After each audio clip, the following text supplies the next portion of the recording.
দিদি, যারা লক্ষ্মী ভান্ডার পেতেন তারাই কি অন্নপূর্ণা ভান্ডারে এনলিস্টেড হবেন, নাকি সেক্ষেত্রে আরো অন্য কোনো ভাবে কিছু এন্ট্রি বা কাট আপ হবে? না, তারাই হবেন এবং এক্সট্রা যারা পেতেন না তাদেরকেও অফকোর্স ইনক্লুসিভ করা হবে। এবং আমরা কোনো আগের সরকার বা তার আগের সরকারের দেওয়া কোনো যোজনা মাননীয় মুখ্যমন্ত্রী বলেছেন আমরা বন্ধ করছি না, সেগুলো সব চালু হবে, মানে সেগুলো সব চলতে থাকবে।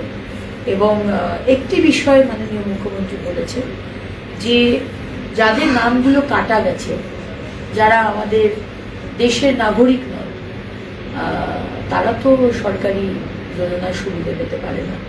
সুতরাং সেইগুলো আমরা দেখে নেব যে যারা যারা হয়তো নামটা কাটা গেছে কিন্তু সে পেয়ে যাচ্ছে, সে আগের লক্ষ্মীর ভান্ডার পেয়ে যাচ্ছে, সে আবাস পেয়েছে, তো সেটা মাননীয় মুখ্যমন্ত্রী বলে দিয়েছেন সেই টাকা কিন্তু ফেরত দিতে হবে, ফেরত নিতে হবে।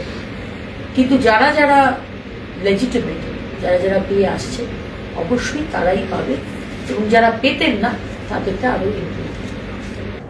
জ্যোতিষ জগতে অদ্বিতীয় ডক্টর অঞ্জন শাস্ত্রী, আপনার উজ্জ্বল ভবিষ্যতের একমাত্র দিশারি।